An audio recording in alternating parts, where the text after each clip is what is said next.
un nouveau podcast de Green Prospect. Ça fait longtemps qu'on n'en a pas fait. Je suis Eric et je suis avec Sylvain. Et là, aujourd'hui, on va vous faire un petit bilan du centre de formation sur l'ensemble de la saison. Salut Eric, content d'être avec toi. C'est vrai que ça fait un petit moment qu'on n'a pas travaillé ensemble pour un nouveau podcast. On va se prendre une petite demi-heure, 40 minutes pour discuter un peu de tout ça.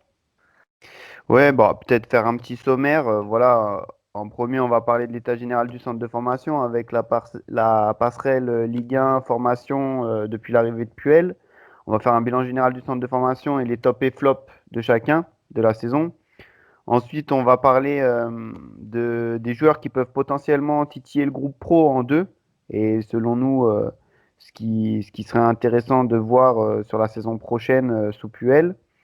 En trois, on aura un petit coup de gueule, un petit coup de grisou, comme on dit dans le Saturday Night Club. Et puis en quatre, on finira par nos pronostics, histoire de se mouiller un peu et puis de rigoler en fin de saison prochaine quand on relira tout ça. Bon, on va commencer l'état général du centre de formation. Tout d'abord, ce qu'il faut dire, c'est que cette année, Puel a utilisé 40 joueurs au total avec les pros et 19 sont issus du centre de formation. Dans ces 19, il y en a 10 qui ont connu leur première minute en Ligue 1, donc Abdoulaye Sidibé, Baptiste Gabbard, Tyrone Tormin, Mathis Saban, Yanis Léry, Aymen Mouefek, Seydou Sow, Marvin Chiboua, Lucas Gournadouas et enfin Étienne Green. Et dans les 9 restants qui avaient déjà connu des minutes en Ligue 1 mais qui ont eu du temps de jeu encore cette année, il y a donc Madi Camara, Jessie Moulin, Arnaud Nordin, Charles Abi, Bilal Benkedim, Maxence Rivera, Ryan Swissy, Stéphane Bagic et enfin celui qu'on regrette tant, Wesley Fofana. Voilà, donc si on peut faire un peu un état des lieux, c'est vrai que l'arrivée de Puel est grandement bénéfique au centre de formation. Son projet de recentrer un petit peu les finances et de limiter les coûts favorise de mettre en lumière certains jeunes. Je sais pas ce que tu en penses. Ouais, ouais, bah c'est ça. Enfin, de toute façon, en plus, dans le contexte où on est, on a besoin d'argent. On a eu des cadres qui étaient pas vraiment au niveau cette saison, donc puis il a été obligé de bricoler, de tester des trucs, donc on peut pas lui en vouloir. En plus, comme il l'a toujours dit, les jeunes, au début, faut les envoyer à petite dose en Ligue 1, donc c'est pour ça que certains jeunes ont très peu joué. Mais, euh, mais ils ont joué quand même, ils ont quand même goûté à la Ligue 1. Moi, c'est un avant-goût de ce qu'on va avoir encore plus la saison pro, c'est-à-dire que je pense que certains jeunes vont gagner leur place petit à petit et vont jouer de plus en plus. D'autres, on les reverra peut-être pas. On aura peut-être moins de jeunes qui vont jouer la saison pro, mais ils vont sûrement jouer plus souvent. C'est ça, je pense qu'il a clairement fait un état des lieux de ceux qui étaient en mesure de devenir des joueurs professionnels et ceux qui, selon lui, l'étaient moins. Et d'ailleurs, on voit bien les joueurs de fin de saison qui ont été utilisés quand certains joueurs plus expérimentés ont été au niveau, certains ne sont plus apparus dans le groupe. Donc ça témoigne un petit peu de qui seront les jeunes de l'année prochaine. Et puis au milieu de tout ça, la valorisation de ces jeunes et l'évolution qu'ils ont pu avoir chacun ne serait-ce que dans leur valeur marchande, mais aussi dans leur évolution personnelle, c'est quand même intéressant. Je pense que le bilan Et est puis, plutôt positif à ce niveau-là. ce qu'il faut noter en plus, c'est vrai que sur les réseaux, on voit souvent des gens qui disent que Gourna devrait plus jouer, que Aouchiche devrait plus jouer. Ils ont un temps de jeu qui est quand même énorme pour des U19. Au niveau financier, euh, rien que le fait de les faire jouer un peu comme ça, et mine de rien, ils ont quand même pas été affreux, ça a fait augmenter leur valeur d'un niveau qui est assez incroyable. Alors que si on reprend l'époque Gasset ou même Galtier, ils étaient pas vraiment très friands des jeunes. Ils les faisaient jouer, mais vraiment à petite dose, et à part Saliba qui est un crack absolu. Donc c'est quelque chose qui est quand même assez nouveau, et on peut pas, on peut pas demander que les jeunes soient titulaires tous les matchs. Déjà, je trouve que le temps de jeu qu'ils arrivent à grappiller avec Puel, c'est quand même énorme. On va un peu descendre dans les équipes, donc réserve U19 et U17. Si on doit faire un peu un bilan général, bon bah la saison a été grandement tronquée par les conditions sanitaires et par l'arrêt des compétitions. Forcément, qu'est-ce que ça engendre? Bah, ça freine les progressions, indéniablement. Certes, les trois catégories ont multiplié les matchs amicaux contre des équipes d'autres centres de formation. Ils ont joué d'ailleurs contre des équipes qui n'auraient jamais joué en temps normal, hein. Je pense par exemple au Stade Rennais, au Girondins de Bordeaux. Voilà, ça a fait des oppositions différentes. Mais à mon avis, il est indéniable qu'aujourd'hui, jouer un match amical, ça n'a pas la même saveur que jouer un match de compétition. Quand tu dois aller tirer un penalty lors d'un match amical où il y a 1-1, c'est pas la même sensation que quand tu dois aller tirer un penalty à l'avant-dernière journée de championnat et que à la clé, tu as une qualification pour les playoffs. Ouais, ouais, c'est clair. Surtout, enfin, au niveau de l'intensité, malheureusement, je sais plus qui disait que à l'entraînement, ça doit être la même intensité qu'en match. Là, malheureusement, dans les matchs amicaux, bah, l'intensité, elle est pas la même qu'en compétition, et ça peut se comprendre. Comme tu disais, il y a pas les mêmes enjeux, donc ça change beaucoup. Et puis je pense qu'au-delà de ça, si on doit un petit peu voir quand même l'aspect positif dans tout ça, c'est que ça permet aux formateurs aussi d'essayer des choses. Tu l'as vu comme moi, il y a des joueurs quand même qui ont joué dans certaines catégories, qui ont été surclassés, qui ont été essayés dans Mhm. l'optique de préparer la saison prochaine. Ça a été intéressant. Depuis janvier, finalement, les formateurs s'attachent à préparer la saison prochaine en essayant des joueurs, en faisant du surclassement, en essayant des joueurs à des postes différents. Je pense par exemple à Bladi arrière gauche. Je pense par exemple à Sarawi qui a fait un petit peu de temps de jeu en 19, alors que c'est seulement un U16 actuellement. Je pense à voilà, des U15 qui sont montés avec les U17 NAS pour venir gratter du temps de jeu et pour voir un peu si potentiellement ils peuvent faire partie de ce groupe-là la saison prochaine.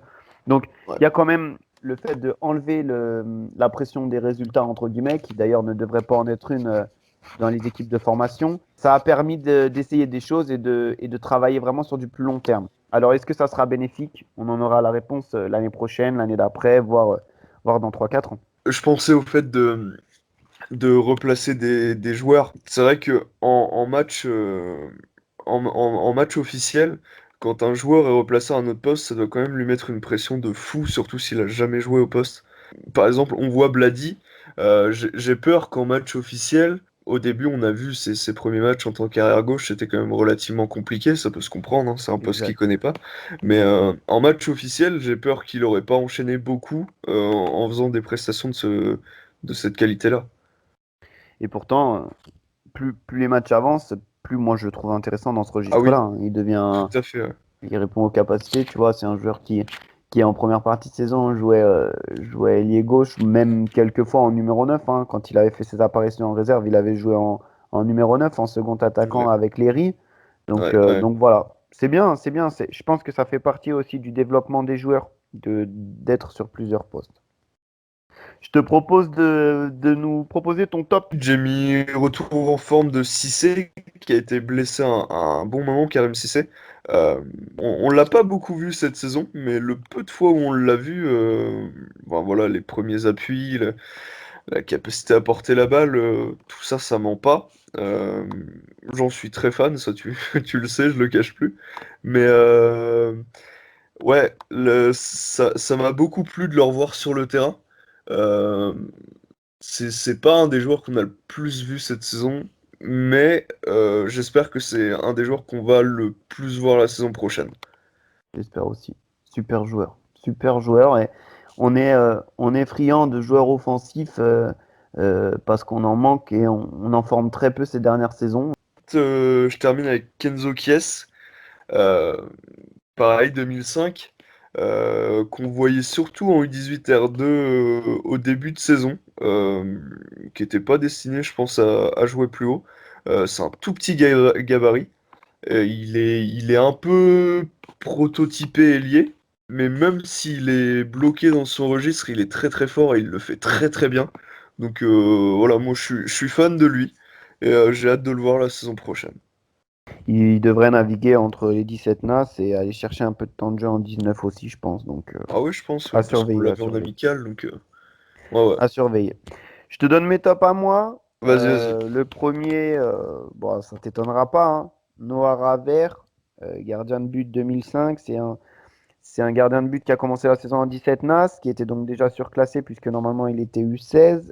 Il a fait des matchs amicaux avec la réserve, deux ou trois, si ma mémoire ne flanche pas, au moins deux et je crois trois. C'est un gardien qui s'entraîne déjà avec les pros. C'est un gardien qui a eu 16 ans il y a quelques jours là. Il est potentiellement désormais en possibilité de signer un contrat pro puisqu'il a 16 ans. Voilà, je dis ça comme ça. Ensuite, Youssef Njoya, 2004. Donc Youssef Njoya, c'est un joueur plutôt offensif qui joue ailier, 10. Pour moi, c'est le joueur. Je le mets en top parce que déjà, il a été surclassé toute la saison. Il a fait toute la saison avec les 19 pour un 2004 et c'est un des seuls 2004 qui a fait réellement toute la saison avec les 19. Il n'a jamais été blessé, contrairement à certains 2004 qui étaient prévus pour jouer toute la saison avec les 19 et qui ont été blessés. Je pense notamment à Djibril Othman. Voilà, c'est un joueur fiable, c'est un joueur avec des premiers appuis phénoménaux. Voilà, il a un coup de rein terrible. Il doit encore s'améliorer dans la finition, il doit être plus décisif, mais je trouve que ça commence à venir doucement. Il a marqué quelques buts, d'ailleurs des jolis buts. Et puis il commence à être décisif sur notamment des passes décisives aussi. Donc voilà, je demande à voir ce qui va se passer l'année prochaine. Il a même fait un petit match en réserve contre le Stade Rennais. Il a fait quelques minutes, un petit quart d'heure à mon souvenir, voilà, avec la réserve. Donc voilà, il a signé stagiaire pro anticipé. Il a donc un contrat de 2 ans devant lui pourquoi pas aller chercher un contrat pro. Je lui souhaite en tout cas, je lui souhaite. Et enfin, Aymen Aki, donc joueur offensif toujours, 2005. C'est un ailier qui a plus tendance à jouer ailier gauche, même si des fois il est utilisé en numéro 9. Je pense qu'il préfère être face au jeu. C'est un joueur voilà, très virevoltant, très intéressant et qui est arrivé voilà, au centre de formation cette année. Sur la pointe des pieds, il était davantage avec le groupe U18 R2 et au bout de 2-3 matchs, voilà, coach Moreau, il a décidé de le prendre avec les 17 nationaux parce qu'il a des vraies qualités. Et puis cette deuxième partie de saison, il a marqué beaucoup avec les 17 nationaux, mais vraiment, il a enchaîné les buts. Donc c'est très très intéressant et l'année prochaine, ça devrait donner, notamment, pourquoi pas, avec le groupe U19, je pense. Je te laisse nous parler des flops, Ouais, ouais, ouais, alors rapidement. j'enchaîne avec les flops. Moi, en premier, j'ai mis les animations offensives des différentes catégories. Bon, j'inclus pas la réserve parce que c'est un peu à part. C'est vrai qu'ils ont été un peu handicapés, il y a eu pas mal de blessures et tout. 17-19, ouais, alors ça a bien tourné, ça tourne bien. Ils ont du mal à arriver dans les 30 derniers mètres, ils ont du mal à mettre des buts. Après voilà, comme on le disait, c'était des matchs amicaux. Tout à l'heure, tu me disais que les effectifs tournent beaucoup. Donc Oui. voilà, on peut leur pardonner, mais je pense qu'il y a moyen de faire encore mieux. En second flop, j'ai mis les prêtés. Et en troisième, j'ai mis les cadres de la réserve.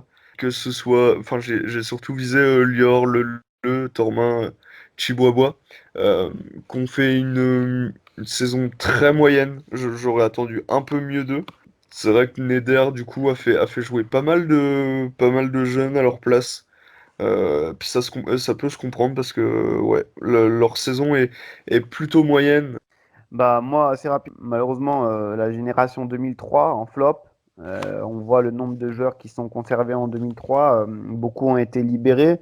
Sur la génération 2003, finalement, il nous en reste que 5. Évidemment, Gournadoise qui est la pépite de cette génération 2003. Et puis derrière, on rajoute Mukanya, Wenas, Léry et puis Owusu qui a signé cette année. Voilà. Donc finalement, il reste 5 joueurs de la génération 2003. Un seul est professionnel à la sortie de son contrat aspirant. Ça questionne, ça questionne. Et Ouais, en c'est flop très. numéro 2, les nombreuses blessures de nos jeunes. Il y en a beaucoup qui ont vu leur année tronquée par les blessures. Je pense à Othman, qui malheureusement a quasiment pas joué de l'année. Je pense à Edmilson Correa, Abdoulaye Sidibé, qui a joué à Nantes avec les pros et qui s'est blessé régulièrement. Ça a été compliqué. Mathis Saban aussi, qui a eu une deuxième partie un peu meilleure, mais il n'a pas joué de toute la première partie de saison. Voilà, c'est dommage, ça freine les progressions, je pense.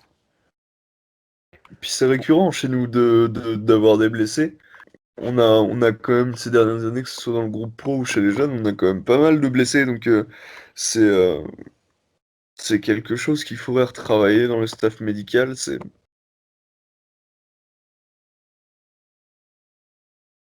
On va parler essentiellement des joueurs qui peuvent titiller le groupe pro, donc on va inclure ceux qui ont fait des bouts de match, mais aussi ceux qui ont signé professionnel là dernièrement. Voilà. Je te propose de commencer à parler de Yanis Léry, donc qui a connu ses premières minutes à la 38e journée contre Dijon. Avant son entrée en jeu, je l'aurais pas mis dedans. Mais il a fait une entrée en jeu qui est quand même très propre. Bon, c'était très court, hein, on peut pas porter un vrai jugement définitif. Mais ce qu'il nous a montré dans son entrée en jeu, c'était différent de ce qu'on peut voir de lui en jeune. C'est-à-dire qu'il a été dans un profil qui était un peu plus mobile, un peu plus porté sur le déplacement avec ballon. Je trouve ça super intéressant. Dans son profil de base de finisseur pur de renard des surfaces, je l'aurais pas vu je l'aurais pas vu dans le turnover avec Puel, parce que c'est clairement pas le genre de joueur qu'il aime. Par contre, s'il se décide à modifier un peu son profil, s'il se décide à être un peu plus mobile, à participer un peu plus au jeu, je pense qu'il va se régaler avec Puel, et Puel va se régaler avec lui. C'est un joueur qui a des qualités en plus, hein. Ah oui, oui, Franchement, oui. un buteur, un joueur aussi adroit, je crois qu'on n'en a pas dans l'effectif, ou très peu. Voilà. Après, c'est un joueur qui a fait 6 mois avec la réserve là, qui est actuellement en train de commencer à marquer des buts en réserve. Ça devient intéressant. À voir. Je pense qu'il fera partie des joueurs qui vont recommencer la saison avec les pros, au moins sur la prépa. Par contre, ils l'ont pas fait signer pro. Donc potentiellement, ça questionne quand même sur son utilisation la saison prochaine. Et la saison prochaine risque d'être déterminante pour lui. Voilà, encore une fois, il y a cette question de profil. Est-ce qu'il correspond vraiment à ce que veut Puel? Et s'il arrive à modifier son jeu, il aura peut-être l'espoir de jouer en pro, de signer pro, et dans ce cas-là, tout ira bien. Et sinon, ouais, ça sera un peu plus compliqué pour lui. Après, il faut pas oublier que Puel est sur sa dernière année de contrat. Ça peut être encore une année où il travaille, il progresse. Et l'année prochaine, avoir un entraîneur qui apprécie grandement son profil, qui cherche des profils un peu moins mobiles et qui trouvera en Léry un mec qui va marquer des buts. Parce que, assurément, il marquera des buts, hein. Même en Ligue 1, il marquera des buts. C'est un mec qui, si tu le nourris, il marquera des buts. Oui, Maintenant, c'est voilà, ça. Et on verra. ce serait quand On même verra. dommage de cracher là-dessus, tellement on a du mal à trouver des finisseurs. C'est ça. Eh bah, Mathis Saban, voilà, je pense que c'est un joueur qui va faire la prépa avec les pros. Il a signé pro l'année dernière pour 3 ans. Donc cette année, ça a été un peu ralenti avec cette blessure. Mais je suis convaincu que l'année qui arrive, ça sera son année. Il va rentrer dans la rotation avec les pros, selon moi. Il va gratter de plus en plus de temps de jeu. Et si je dois citer un joueur qui va titiller le groupe pro la saison prochaine, ce sera lui. Voilà. Des Ouais, joueurs de la réserve de cette année, pour moi, celui qui jouera en professionnel l'année prochaine, ce sera Mathis Saban. ouais. Euh, de ce qu'on a vu sur les matchs amicaux, c'est le leader offensif. Il arrive quand même en plus à marquer des buts de plus en plus. Son retour de blessure, ce qu'on peut comprendre, il n'avait pas forcément le rythme, il n'était pas forcément décisif. Mais là, sur les derniers matchs de la saison, ce qu'on a vu, c'est que c'est vraiment le métronome offensif. Franchement, en réserve, il s'est montré au niveau. Après, voilà, faut aussi qu'il soit mis dans les bonnes dispositions. Il a de quoi montrer ses qualités l'année prochaine, surtout avec une attaque aussi complexe que la nôtre. C'est ça. Oui, il faut prendre ce paramètre-là en compte. C'est sûr que l'attaque, on n'a pas des moyens colossaux pour recruter durant cet été, durant le mercato estival. Donc, il faudra aussi se pencher sur ces joueurs-là, je pense. Et ils peuvent répondre à ça. Après, pour en venir à Tyrone Tormin, dernière année de contrat, c'est un peu la même situation que Abdoulaye Sidibé. C'est deux joueurs qui vivent leur dernière année de contrat professionnel. Je pense que cette année-là était très importante pour eux. D'ailleurs, Puel leur a témoigné une certaine confiance puisqu'ils sont rentrés en Ligue 1 tous les deux. Maintenant, j'ai peur que pour eux, le train soit passé. Ouais, C'est soit l'année prochaine, ils défoncent tout et ils les prolongent et voilà, et ils en font quelque chose de bien. Mais j'espère pour eux que le train n'est pas passé. Et j'avoue que je suis un peu inquiet pour ces deux-là. Ça ce qui commence à leur faire un laisse petit une peu long pour dernière ces deux-là. chance, c'est que dans la génération 2003, il n'y a pas Il n'y a pas de joueurs offensifs qui sont destinés à venir les titiller. Les 2004 sont encore un peu jeunes. Ils ont encore leur prochaine saison, je pense, devant eux, avant que les 2004 arrivent vraiment en force. Donc ce sera à eux de faire les efforts. Après, C'est ça. je suis d'accord avec toi, pour moi, le timing, c'était cette saison. Ouais, je pense aussi que c'était cette saison. Comme c'est cette saison, le timing pour Mathis Saban. Et je pense que s'il rate le train cette année, ça peut se compliquer. Après, tu dis, il n'y a personne chez les 2003. Il faudra quand même voir ce que Moukonia compte faire la saison prochaine. Parce que c'est quand même un joueur qui a des qualités. Moukonia, il a été beaucoup blessé cette saison. Mais c'est un joueur qui est, je pense, PUL compatible. J'ai hâte de le voir avec la réserve, de voir ce que ça va donner. Parce que ça peut être intéressant. Pour finir, les quatre qui ont signé pro, donc Ahmed Sidibé, Abdoulaye Bakayoko, qui ont tous les deux signé 3 ans, Stevens Leleu et Luka Emar, qui ont eux signé 1 an professionnel. Donc pour moi, les quatre, ce sera dans un premier temps pour la N3, donc pour la réserve. C'est voilà, pour les responsabiliser par rapport à la réserve et leur montrer que les coachs ont une certaine confiance par rapport à eux. S'il faut en sortir un, ce sera, je pense, Abdoulaye Bakayoko, parce que dans le rôle de défenseur central, il y a quand même de la place, il y a quand même de la place à prendre chez les pros. D'autant plus que lui, il a déjà fait certains groupes pros. Voilà. Le seul problème, tu le connais comme moi, c'est que Il malheureusement, est en blessé. février et mars, il s'est fait, voilà, il s'est fait les ligaments croisés, rupture des ligaments croisés. Donc c'est toujours pareil, il faut savoir comment est-ce qu'il va revenir. En tout cas, le club lui témoigne sa confiance en le faisant tout de même signer 3 ans professionnels. Voilà, 3 ans, ça lui laisse le temps. Peut-être peut-être pas la saison prochaine, faut le temps qu'il se remette en réserve.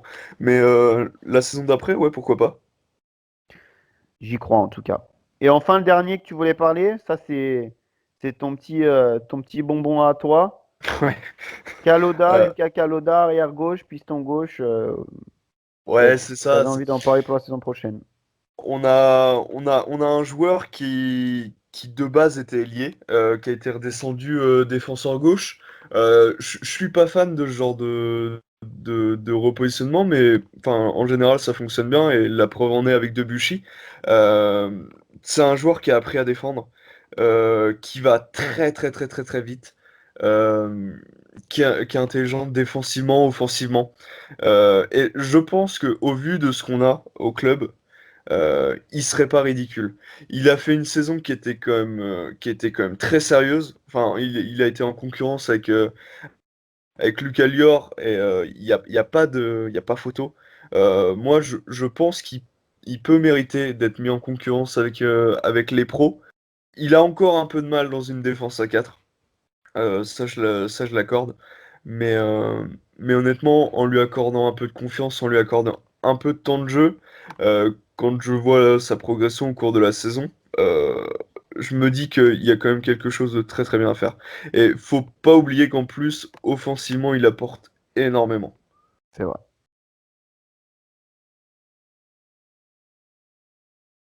Donc, ouais, c'est un petit peu notre coup de gueule, la troisième partie. On l'a intitulé Sommes-nous trop exigeants avec les joueurs formés au club?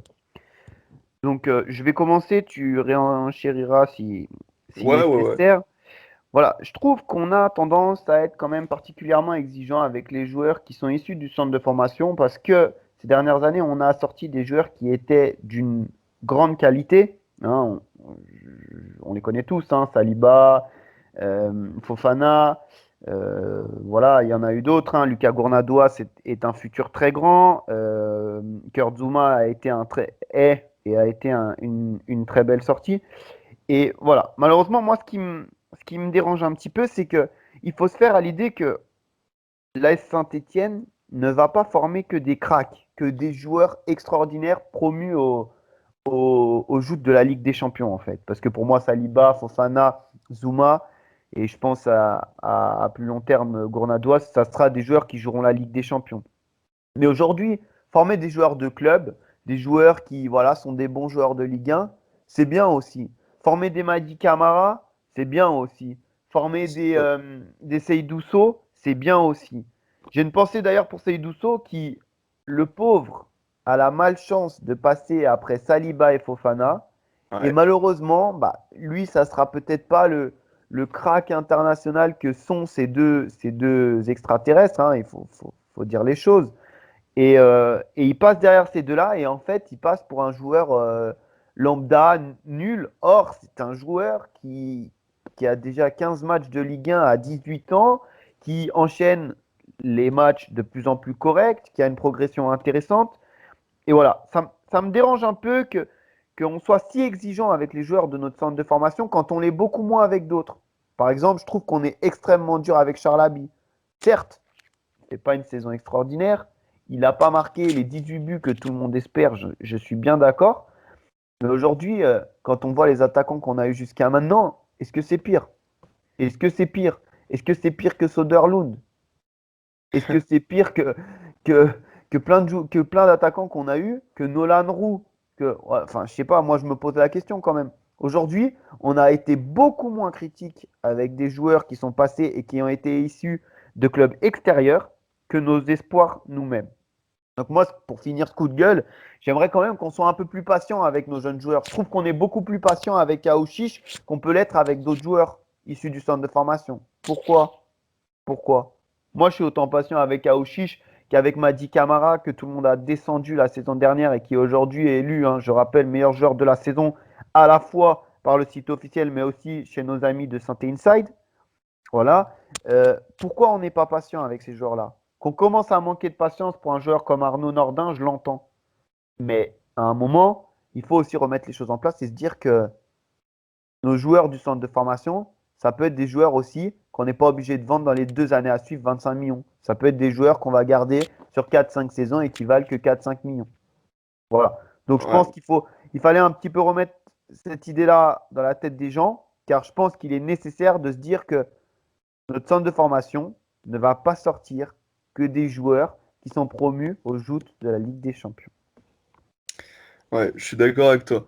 Et, je vais rajouter deux, trois arguments. Moi, le premier, ce serait de laisser du temps aux jeunes. Parce que on a trop l'habitude, enfin, on est trop habitué ces derniers temps à voir des Mbappé, à voir des Jason Sancho, des Haaland qui a 17, 18, 19 ans, empilent les buts, font des prestations exceptionnelles et tout. Tous les joueurs ne sont pas comme ça. Il y a des joueurs qui éclosent sur le tard. Euh, et non, c'est pas honteux de voir un joueur comme Camara euh, vraiment pointer le bout de son nez à 21, 22 ans en équipe pro, parce qu'il y a des joueurs comme ça qui arrivent plus tard et il faut leur laisser le temps. L'avantage avec Puel, c'est qu'il a la capacité de voir le potentiel d'un joueur. Euh, et peu importe l'âge, c'est-à-dire que s'il a 17 ans comme Gourna et qu'il a un potentiel et qu'il a le niveau tout de suite, il va jouer. S'il a 22 ans et qu'il est encore en réserve et qu'il a le potentiel, il va jouer. Gabar, il a 20, 21 ans. Euh, Ouais, il a eu c'est un 21 ans. joueur avec 95% des entraîneurs qu'on n'aurait jamais vu en équipe première.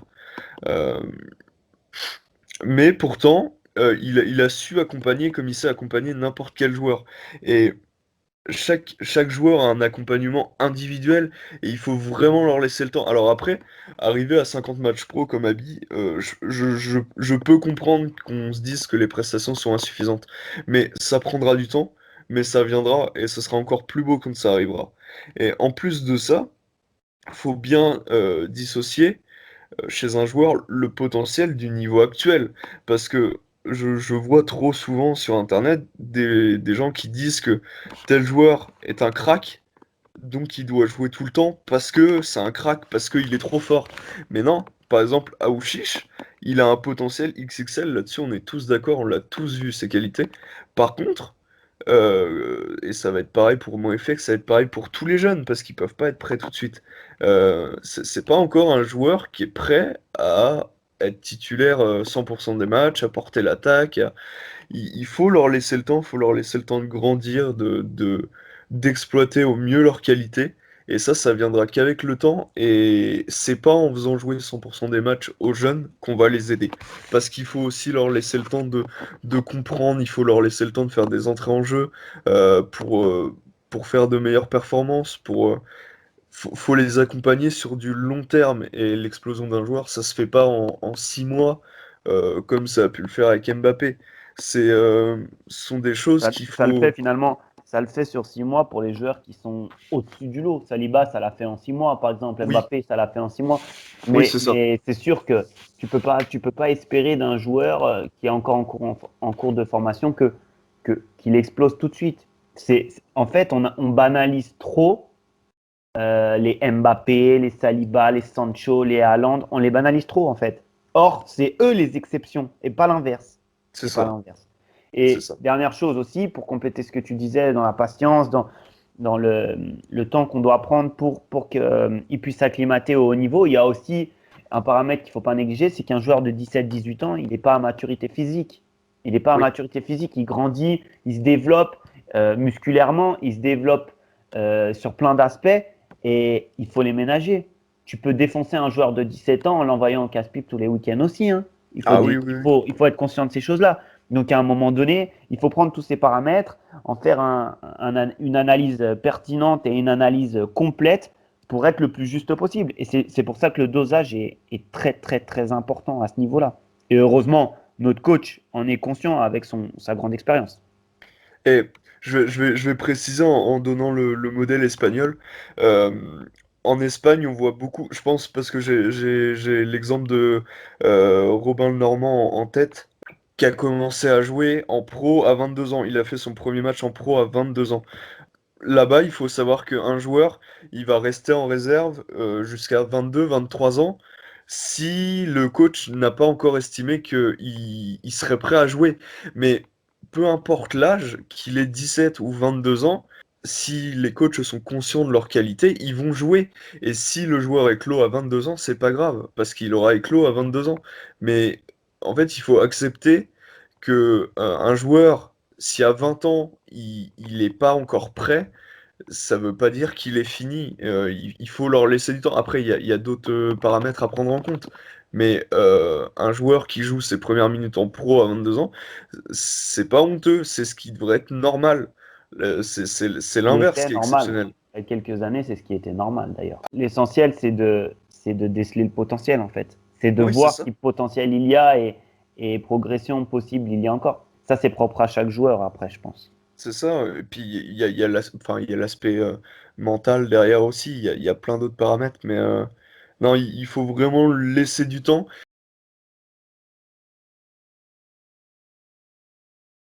Moi, en premier, bah, j'ai mis Kenzo Kies, qui pour moi va taper très fort l'année prochaine en 17, si c'est pas en 19.